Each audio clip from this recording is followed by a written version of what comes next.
Hello दोस्तों, स्वागत है आप सबका मेरे YouTube channel Sachin education hub पर। दोस्तों, आज हम करने वाले हैं कि कैसे आपने इनकम फ्रॉम अदर सोर्सेज के अंदर आपने कैलकुलेशन करनी है, यानी अगर आपने टैक्सेबल इनकम निकालनी है अंडर है अदर सोर्स तो आप कैसे निकालोगे। इसके लिए आज हम एक प्रैक्टिकल प्रॉब्लम करने वाले हैं जो आप भी खुद कर सकते हो, यहाँ पे भी आपको करवाया जा रहा है। और ये एक ऐसा प्रैक्टिकल प्रॉब्लम मैंने उठाया है जहाँ से आपको हर एक एडजस्टमेंट के बारे में पता लग जाएगा इस चैप्टर में जो आपने पढ़ी है। दोस्तों, करते हैं बिना टाइम वेस्ट किए स्टार्ट। तो सबसे पहले आपके सामने है दोस्तों डिविडेंड फ्रॉम यूएस कंपनी। तो यूएस कंपनी अभी बात की गई थी, जब आपने अगर थ्योरेटिकल पोर्शन मेरा कवर किया हो वीडियो का तो आपको याद होगा कि डिविडेंड फ्रॉम इंडियन कंपनी क्या होता है, आपका एग्जेम्प्ट होता है। और अगर आप यूएस कंपनी फॉरेन कंपनी का लेकर आ रहे हो तो वो आपकी एक इनकम माना जाता है। तो हमने इनकम लिख दिया। इंटरेस्ट ऑन गवर्नमेंट सिक्योरिटी भी आपकी क्या होती है, दैट इज़ यूर इनकम। तो इंटरेस्ट ऑन गवर्नमेंट सिक्योरिटी आपकी क्या है, 4500 इनकम होती है। तो आप देख सकते हो। अब डिविडेंड फ्रॉम कोऑपरेटिव सोसाइटी, अभी बात की गई कि ये आपकी इनकम मानी गई है। क्यों मानी गई है? क्योंकि ये कंपनी नहीं कहा गया, क्या कहा गया है, कोऑपरेटिव सोसाइटी। तो कोऑपरेटिव सोसाइटी भी आप क्या करोगे, इनकम मानकर लिख दोगे। अब यहाँ पे आप ध्यान से देखना, विनिंग फ्रॉम लॉटरी 4200 नेट कहा गया है। अब मैंने अगर आपको बताया हो थ्योरेटिकल पोर्शन में वीडियो में, तो कोई भी चीज़ अगर नेट में है, खासकर विनिंग फ्रॉम लॉटरी, तो वो क्या करना है, आपने ग्रॉस में बदलनी है। तो ग्रॉस में बदलने का आपके पास एक फॉर्मूला था। तो यहाँ पे आप सबसे पहले क्या लिखोगे, विनिंग फ्रॉम लॉटरी। तो विनिंग फ्रॉम लॉटरी में आपने क्या किया, 4200 अमाउंट को क्या करना है, जितनी अमाउंट, यानी अब आपको पता है कि आपने जो फॉर्मूला लगाना है वो क्या है, 100, यानी रिवर्स कर देना है और नीचे क्या करना है, 1 माइनस जितना आपका रेट होगा। और विनिंग फ्रॉम लॉटरी का रेट होता है 30%, यानी अगर आपने 100 माइनस 30% किया तो आपका नीचे कितना आएगा, दैट इज 70%। तो 4200 इंटू 100, नीचे क्या आ गया, 70। तो यहाँ पर अब आपके सामने कैलकुलेशन करूँगा तो 4200 आपका क्या है, इंटू 100 डिवाइडेड बाय 70, ये क्या आ गया, 6000। तो यहाँ पे आपने क्या किया, 6000 अमाउंट यहाँ पे बाहर लिख दी। लग गई समझ। अब उसके बाद आती हैं विनिंग्स फ्रॉम कैमल रेसेस। तो ये अब नेट नहीं है, ये सिंपली चीज़ आपको कही गई है। तो विनिंग फ्रॉम रेस आप कैमल वाली लिख सकते हो बाहर, एज इट इज़ 10,000 हो गया ये भी। अब उसके बाद he has let office machinery, आपने लेट कर दी है, यानी आपने रेंट पे दे दी है ऑफिस मशीनरी 3000 पर मंथ, और स्पेंड किए हैं उसके ऊपर कुछ खर्चे। तो सबसे पहले तो आपके पास 3000 जो है वो आपके पास रेंट आ रहा है पर मंथ। आपने यहाँ पे लिखना है रेंट फ्रॉम ऑफिस मशीनरी। तो आपके पास रेंट कितना है, 3000 मल्टीप्लाई बाय 12, दैट इज़ 36,000। तो आपकी इनकम ऑलरेडी बनी है। अब उसमें से आपने डिडक्शंस अंडर सेक्शन 57 मैंने अगर पढ़ाई हैं तो आपको वहाँ पे कहा था कोई भी रेवेन्यू एक्सपेंडिचर आपने क्या कर देना है, बीच में से लेस। तो डिडक्शन कौन कौन सी है, यहाँ पे आपने स्पेंड कितना किया, 2000 एज अ रिपेयर, और depreciation 5000 as income tax rule आपने यहाँ पे डिडक्ट कर देनी है। तो रिपेयर लिख लो और डेप्रिसिएशन लिख लो। तो कितनी है दोनों, एक 2000 है और दूसरी 5000।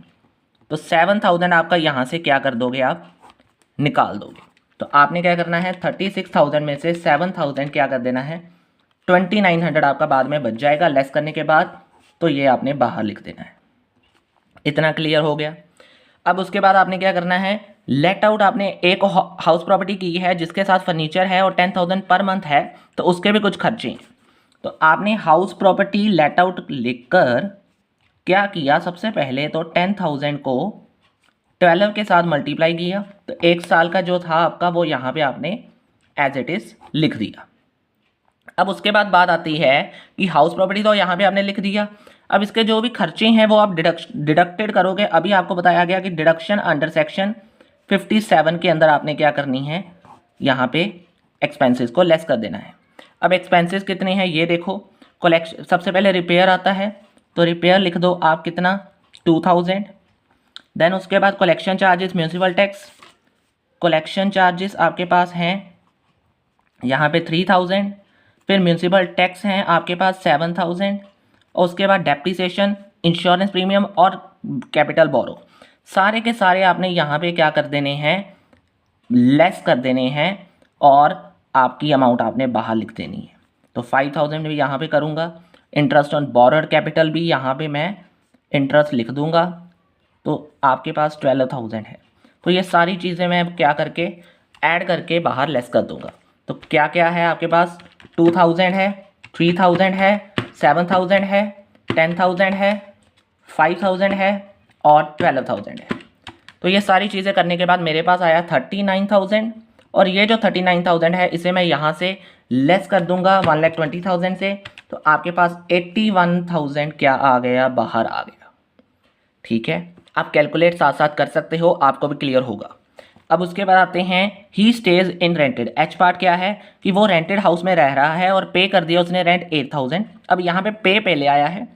अब उसके बाद उन्होंने कहा कि हाउस टू बिग था, इसलिए उन्होंने 1/4 पोर्शन क्या कर दिया, रेंट पे दे दिया, और 2500 रुपया जो है उसका 2500 पर मंथ आपने उसका रेंट लेना शुरू कर दिया। तो यहाँ पे सबसे पहले आप क्या लिखोगे, यहाँ पे आप एच पार्ट डालोगे, तो रेंट लेट आउट आप जितना आपने किया है, यानी लेट आउट पोर्शन जो आपका 2500 आपकी वहाँ पे से जो इनकम आ रही है, पहले आप उसे साल की बनाओ। तो साल की कितनी बनेगी अब आपकी, 2500 divide multiply by 12, that is 30,000 आपके पास आएगा। वो आपने इसी वे में यहाँ पे लिख देना है। हुआ यहाँ तक आपको क्लियर। अब आपने खर्चा जो सबसे पहले 8000 था उसे 1/4 पोर्शन तक कवर करना है, क्योंकि घर पूरा तो नहीं दिया आपने, 1/4 पोर्शन दिया है, और टैक्सेस और रिपेयर्स को भी 1/4 करना है। तो आपने डिडक्शन करनी है यहाँ पे खर्चों की। तो अंडर सेक्शन 57 के बीच में आपने डिडक्शन करनी शुरू कर दी। तो डिडक्शन में सबसे पहले आपके पास आ रहा है आपका रेंट जो आप पे कर रहे हो, कितना, 8000 का 1/4।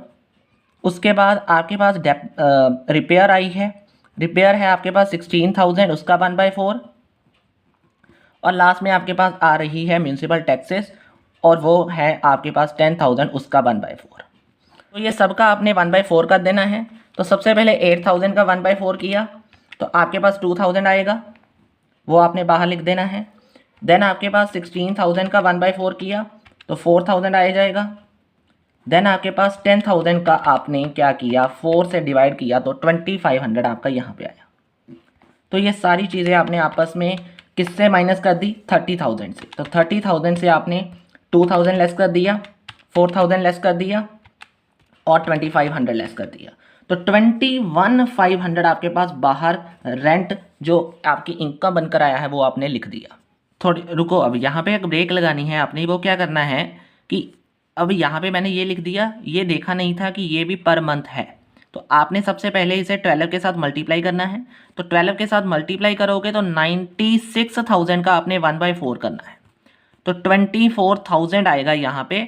और 24,000 को जब आप इस नेगेटिव वे से देखते हो तो आपका ये टोटल कितना बनकर आएगा, 3500। तो 3500 में से जब आप 30,000 माइनस करते हो तो आपके पास नेट इनकम क्या बनकर आएगी, 500। मैंने टोटल लिख दिया है लेकिन वो गलत था, इसलिए क्योंकि वो 12 मंथ है। अब नेक्स्ट है आपके पास फैमिली पेंशन। तो फैमिली पेंशन का यहाँ पे टॉपिक बहुत इंपॉर्टेंट है। तो यहाँ पे आपने क्या करना है, फैमिली पेंशन वाला जो टॉपिक है उसे ध्यान से समझो। अगर आपको कुछ याद हो तो डिडक्शन इसकी भी थी। तो फैमिली पेंशन कितनी आपको मिली है, 2000 पर मंथ मिली है। इंटू 12 करोगे सबसे पहले तो आपके पास यहाँ पे 2000 इंटू 12 यानी 24,000 आपके पास क्या आ गया यहाँ पे फैमिली पेंशन। लेकिन यहाँ पे अब डिडक्शंस मिलेंगी आपको 57 सेक्शन के अंदर। तो वो डिडक्शन क्या थी, लोअर ऑफ आपने देखना है। किसका लोअर ऑफ देखना है, पहले नंबर पे नोटिफाइड लिमिट थी 15,000 और सेकंड नंबर पे आपने क्या करना है, 1/3 ऑफ पेंशन। तो पेंशन आपकी कितनी है 24,000, उसका 1/3 किया कितना आया आपका 8,000। तो लोअर ऑफ क्या है 8 और 15 दैट इज 8। तो आपने इसी में से 8,000 क्या कर देना है, लेस कर देना है, और आपके पास 16,000 क्या आ जाएगा, बाहर आ जाएगा। फैमिली पेंशन का भी क्लियर हो गया। अब बढ़ते हैं हम आगे। तो आगे आपके सामने आ रहे हैं salary as a member of parliament. तो salary as a member of parliament आपकी टोटली क्या है, आपकी इनकम है पार्लियामेंट मेंबर बनने पर। तो आपने क्या किया, यहाँ पे एज इट इज़ 24,000 आपका बाहर लिख दिया। हुआ यहाँ तक क्लियर।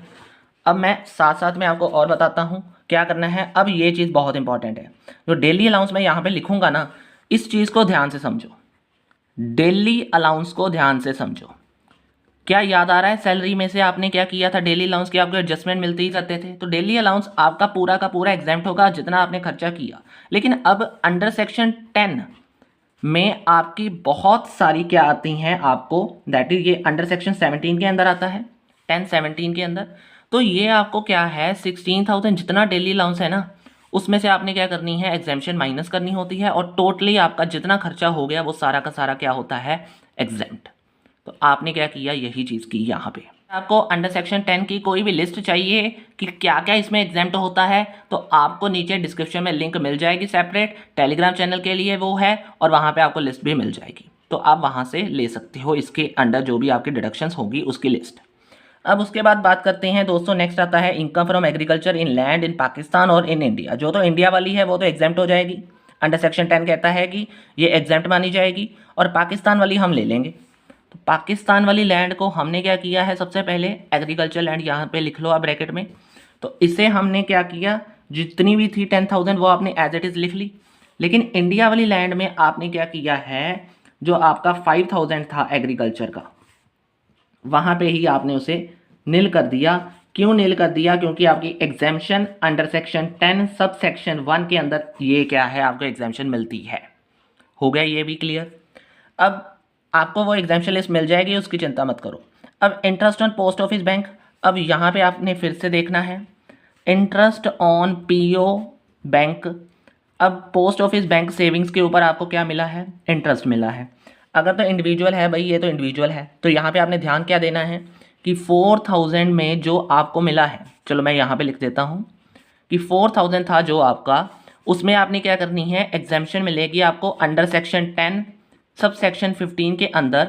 तो एग्जाम्पशन कितनी है आपकी, 3,500 तक आपको एग्जाम्पशन मिलेगी। तो आपका 500 जो बच गया वो आपका क्या है, that is your PO bank saving. इतना हुआ क्लियर। अब आपने क्या करना है, नेक्स्ट पार्ट तो देखते हैं। तो नेक्स्ट पार्ट आपका क्या है, दैट इज़ इंटरेस्ट रिसीव्ड, और यहाँ पे interest on cooperative bank savings है। यहाँ पे अब आपने क्या करना है, interest on cooperative bank saving. तो कोऑपरेटिव बैंक सेविंग्स में आपने एज इट इज़ जितने भी हैं 2,000, 4,000 और 4,000 सबका ही टोटल कर दो एक साथ, तो आपका एक साथ ही आ जाएगा। तो 10,000 मैं सभी का ऐड कर देता हूँ, ऑल 3 लिखकर यहाँ पे, तो आपका 10,000 सभी का ऐड हो जाएगा, बाहर लिख दोगे। हुआ क्लियर यहाँ तक। अब आपने क्या किया, इंटरेस्ट रिसीव्ड और एक्वायर्ड ऑन पीपीएफ। तो ये भी आपको अंडर सेक्शन 10 सब सेक्शन 11 के अंदर क्या है, जब आप पीपीएफ के ऊपर बात करते हो तो आपको वहाँ पे भी क्या मिल जाती है, डिडक्शन मिल जाती है, और 25 आपको क्या मिल जाएगी, नील हो जाएगी। Exemption under section 10 sub section 11। हुआ ये क्लियर। अब उसके बाद बात करते हैं रिसीव 20,000। अब आपको यूआरपीएफ में जब आपने कंट्रीब्यूट किया है तो वो सारी की सारी आपकी अमाउंट जो इनकम आई है यूआरपीएफ से, वो आपकी सारी की सारी अमाउंट आपकी इनकम मानी जाएगी, और 20,000 आप बाहर लिख दोगे। ये आपने एज इट इज लिखना है। उसके बाद बात करते हैं रिसीव आपको 50,000 ऑन मैच्योरिटी ऑफ LIC।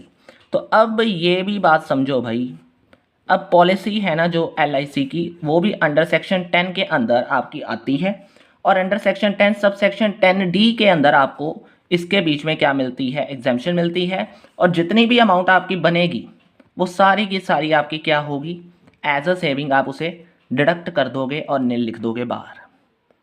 यही बस आपको जानना है, बस यही चीज़ आपके पास होनी चाहिए, तभी आपको इजी लगेगा ये सब।